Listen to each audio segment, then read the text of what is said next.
UGC net Hindi साहित्य ज्ञान channel में आपका स्वागत है। तो हम यहाँ ब्रज भाषा की उपबोलियों का अध्ययन करते हैं। तो ब्रज भाषा के निम्न स्थानीय रूप हैं: गांववारी, ढोलपुरी, भरतपुरी, जादोवाटी, सिरकरवाड़ी, कठेरिया, डांगी, माथुरी। नमस्कार बंधुओं, यूजीसी नेट हिंदी साहित्य ज्ञान चैनल में आपका स्वागत है।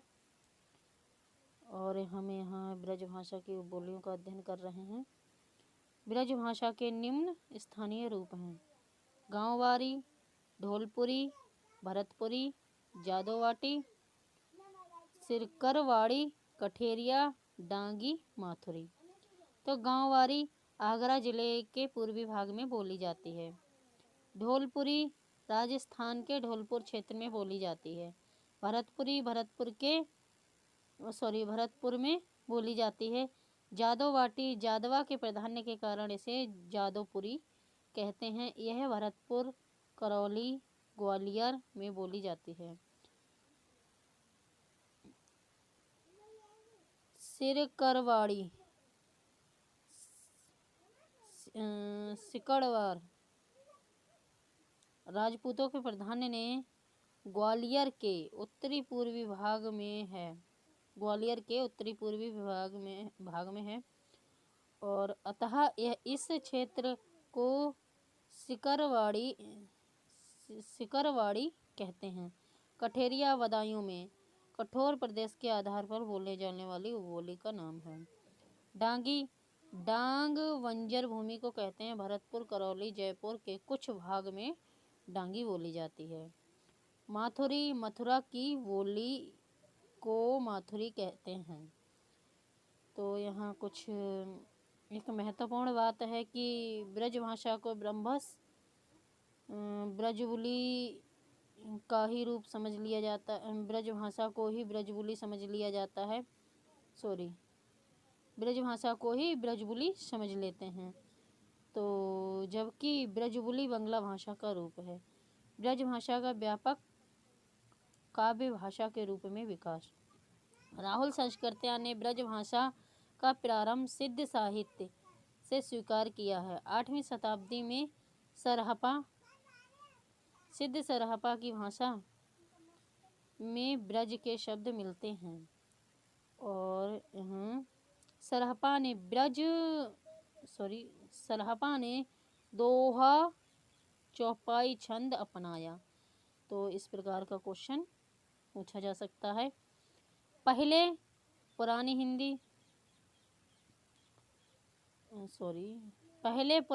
ब्रज भाषा में द्वितीय वर्णों की प्रवृत्ति थी और जो इन्होंने अपभ्रंश ग्रंथ से ग्रहण की। किसने की? सरहपा ने की।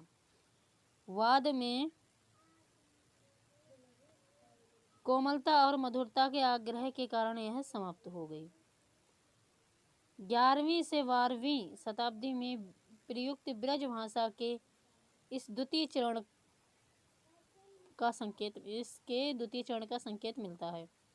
इस समय तक भाषा में द्वितीय वर्णों का प्रयोग अधिक होने लगा और अनुनासिक वर्णों की संख्या बढ़ गई। और ये महत्वपूर्ण पंक्ति है कि अनुनासिक वर्णों की संख्या बढ़ गई और वह उकार बहुला किस प्रकार की बोली हो गई? उकार बहुला हो गई थी। अब है 14वीं सदी के आते आते इसमें परिवर्तन हुए और सरलता से अग्रसर दिखाई पड़ती है। द्वितीय वर्णों का प्रयोग बहुत कम हो गया था और औ का प्रयोग होने लगा था। हेमचंद सूरी द्वारा रचित अपभ्रंश व्याकरण में दिए गए पदों के उदाहरण की भाषा को देखकर यह पता चलता है कि उस समय प्रयुक्त अपभ्रंश ब्रज भाषा के अत्यधिक निकट पहुंच चुकी थी। 15वीं शताब्दी से पहले अपभ्रंश नाम से ही व्यापक काव्य भाषा के पद पर प्रतिष्ठित रही। साहित्य की दृष्टि से केवल कबीर में ही ब्रजभाषा का यत्किंचित प्रयोग है। कबीर की भाषा को पूर्णतः ब्रजभाषा कहना अनुचित है, उसमें कई भाषाओं का मिश्रण है। काव्य की भाषा के रूप में ब्रजभाषा का विशुद्ध प्रयोग 16वीं सदी के प्रारंभ में ही मिलता है। 1519 में गोवर्धन में श्रीनाथ जी के मंदिर में महाप्रभु वल्लभाचार्य द्वारा नित्य कीर्तन व्यवस्था के साथ ही ब्रजभाषा काव्य रचनाएं अपने शुद्ध रूप में सामने आने लगीं। अष्टछाप के कवियों में सूरदास, नंददास, कृष्णदास, कुंभनदास, परमानंद दास, चतुर्भुज दास, छीत स्वामी, गोविंद स्वामी ब्रजभाषा में कृष्ण लीला गान किया। इन कवियों ने कृष्ण लीला का गान किया है। तो यहाँ से अष्टछाप कवियों से क्वेश्चन बनता है। इनकी रचनाओं से एवं प्रकाशन वर्ष के अनुसार इनकी रचनाओं से एवं मिलान करने वाले और इनसे क्वेश्चन बनते हैं कि इनका जन्म क्रम के अनुसार इस प्रकार के क्वेश्चन बनते हैं।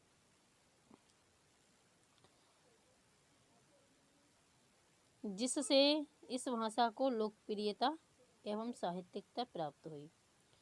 तो ब्रजशेखर वर्मा का एक महत्वपूर्ण कथन है, भाषा की दृष्टि से अष्टछाप के कवियों से पहले ब्रजभाषा में रचना करने वाले किसी भी कवि का परिचय इतिहास नहीं देता। नामदेव के ब्रजभाषा परिवर्तित रूप में हमारे सामने आती है। जो नामदेव की भाषा है ब्रजभाषा परिवर्तित रूप में हमारे सामने आती है। अतः अष्टछाप का प्रथम वर्ग ही ब्रजभाषा का आदि कवि वर्ग है। उसमें सबसे अधिक श्रेय सूरदास को दिया है। तो अगला कथन है शुक्ल जी के अनुसार, यह बहुत बार यह बहुत चांस हैं कथन पूछे जाने के। किसी चलती हुई परंपरा का विकसित रूप है। सूरदास ने ब्रजभाषा का प्रौढ़ प्रयोग अपने काव्य में किया। अचानक ही भाषा का इतना प्रौढ़ होना इस बात का संकेत करता है कि ब्रजभाषा का कोई रूप पहले से अवश्य रहा होगा, भले ही वह मौखिक क्यों ना हो। तो यह कथन आचार्य रामचंद्र शुक्ल जी कहते हैं। सूर्य ने ब्रजभाषा को इतना लोकप्रिय बना दिया कि जैसे कि तुलसी जैसे अवधि के सशक्त कवि भी ब्रजभाषा में रचना करने के लिए विवश होना पड़ा। तो तुलसीदास की ब्रजभाषा की रचनाएं विनय पत्रिका, गीतावली, कवितावली। 16वीं शताब्दी में नरोत्तम दास की सुदामा चरित ब्रजभाषा में रचित है। तो ये पूछा जा सकता है। भक्तमाल नावादास की रचना ब्रजभाषा में, तो भक्तमाल के बारे में भी पूछा जा सकता है। और केशव दास की रामचंद्रिका रसिक प्रिया कवि प्रिया ब्रजभाषा में, तो इसके अनुसार मिलान करने वाले क्वेश्चन भी पूछे जा सकते हैं और मल्टीपल चॉइस में भी पूछे जा सकते हैं। भक्ति काल के उपरांत संपूर्ण रीतिकाल में ब्रजभाषा एक छत्र राज्य रहा। रीतिकालीन कवि विहारी घनानंद, देव मतिराम, सेनापति भूषण पद्माकर आदि आचार्यों ने ब्रजभाषा में रचना करी। तो रीतिकाल के कवि जो हैं इनका जन्म काल के अनुसार क्रम लगाने को आता है और इनकी रचनाएं भी पूछी जाती हैं। तो आगे शुक्ल जी का महत्वपूर्ण कथन है, इसका परिणाम यह हुआ, भाषा को वह स्थिरता प्राप्त न हो सकी, जो कि किसी साहित्यिक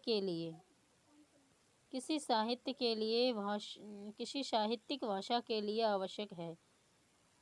रूपों के स्थिर न होने से यदि कोई विदेशी काव्य की ब्रजभाषा का अध्ययन करना चाहे तो उसे कितनी कठिनता होगी। तो ये महत्वपूर्ण कथन है आचार्य रामचंद्र शुक्ल का। काव्य भाषा के रूप में अवधि का विकास। काव्य भाषा के रूप में अवधि का विकास। मध्यकाल में अवधि और ब्रजभाषा काव्य भाषा के रूप में विकसित हुई। अवधि सीमित क्षेत्रों की बोली न रहकर विस्तृत क्षेत्र में प्रयुक्त होने वाली काव्य भाषा बन गई। अवधि भाषा का प्रयोग सर्वप्रथम हिंदी में सूफी कवियों ने अपनी रचनाओं में किया। मुल्ला दाऊद की चंदायन सूफी प्रेमाख्यानों में सबसे पहली रचना है। तो सबसे प्रथम रचना कौन सी है? चंदायन, जो कि मुल्ला दाऊद की है। इसके अतिरिक्त कुछ अन्य रचनाएं हैं।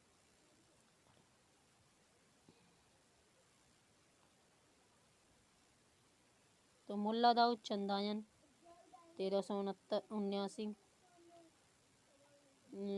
ईश्वरदास सत्यवती कथा 1501, शेख कुतुबुन मिर्गावती 1503 और मंझन मधुमालती 1545, जायसी पद्मावत 1540, उस्मान चित्रावली 1613,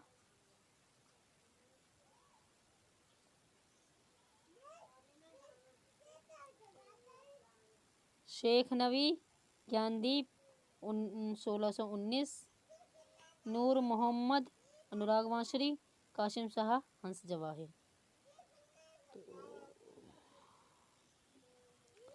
अवधी भाषा का साहित्य रचनाओं में प्रयोग सूफी कवियों के उपरांत राम भक्ति कवियों ने किया, जिनमें तुलसी प्रमुख हैं। तुलसी ने अपना वहाँ का विराम, थोड़ा गलत हो गया है, वहाँ रामचरितमानस अवधि में लिखा। राम भक्ति शाखा के कवियों के कुछ ग्रंथ इस प्रकार हैं। तुलसीदास रामचरितमानस, माधवदास रामरासो, अग्रदास रामाष्टयाम, राम ध्यान मंजरी, ईश्वरदास भरत मिलाप, हृदय राम, हनुमान नाटक। तो आधुनिक कालीन भारतीय आर्य भाषाओं का विकास अपभ्रंश के क्षेत्रीय रूपों में हुआ। पश्चिमी हिंदी का विकास जहाँ सौशैनी अपभ्रंश से माना जाता है, वहीं पूर्वी हिंदी का विकास अर्धमागधी अपभ्रंश से माना गया है। अब पूर्वी हिंदी के अंतर्गत आने वाली प्रमुख बोली है। अवधी का विकास अर्धमागधी से हुआ है। अवधि के लिए दो अन्य नाम कौशली वैशवाड़ी भी हैं, किंतु अवधि नाम ही अधिक प्रचलित है सूफी कवियों के द्वारा प्रयुक्त अवधि। तो मुल्ला दाऊद के चंदायन में प्रयुक्त हुई थी, जो कि 1379 में की रचना है। और ये राम कुमार वर्मा ने इसे प्रथम प्रेमाख्यान परंपरा का प्रथम ग्रंथ माना है। माता प्रसाद गुप्त ने इसे लोर कथा भी कहा है। इसका नायक है लोर अथवा लोरी, और नायिका चंदा है, जो कि चंदा है।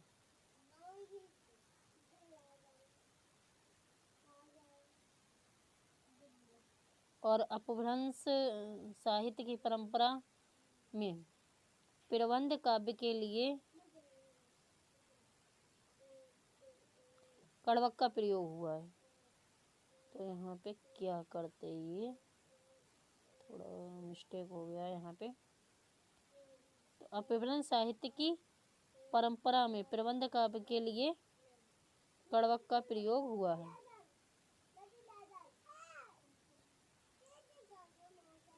सत्यवती कथा यह अवधी भाषा की रचना दोहा चौपाई की रचना है। तो यह यहाँ से पूछा जा सकता है।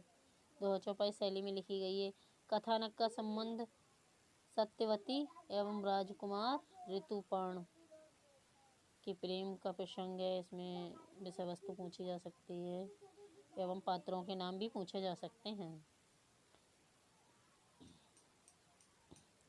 मृगावती आचार्य रामचंद्र शुक्ल ने प्रेमाख्यान परंपरा का प्रथम ग्रंथ माना है, जिसकी रचना 1503 में हुई। इसके नायक राजकुमार हैं जबकि नायिका मृगावती हैं। यह शांत रस में इसके नायक और नायिका से प्रश्न पूछा गया और यह प्रश्न अभी नहीं पूछा गया। यह शांत रस की रचना है। अगला है दोहा चौपाई छंद में। दोहा चौपाई छंद में रचना है, तो यहाँ से पूछा जा सकता है क्वेश्चन। पद्मावत चित्तौड़ की पद्मावती के प्रेम की कथा है। डॉक्टर हरदेव बिहारी के अनुसार जैसी बहुत पहले प्राकृत भाषा में रचित रतन से हर कथा से मिलती है। तो यहाँ से भी क्वेश्चन पूछे जाने की संभावना है। जिसकी कथा वस्तु पद्मावत से गहरा साम्य रखती है। कि किस की कथा वस्तु से गहरा साम्य रखती है? पद्मावत की कथा वस्तु किससे गहरा साम्य रखती है? तो रतन शेखर कथा से। तो यहाँ से क्वेश्चन पूछे जाने की संभावना है। हो सकता है जायसी ने उसी के ग्रंथ से मिलती जुलती कथा वाले अन्य ग्रंथ अवधि में रूपांतरित कर दिया हो और पद्मावत की रचना अवधी भाषा दोहा चौपाई शैली में की। इसमें रचना में क्रिया रूप मुहावरे लोकोक्ति अवध क्षेत्र के हैं। पद्मावत में 7 अर्धतालियों के बाद में एक दोहा देकर कड़वक बनाया गया है। तो करो।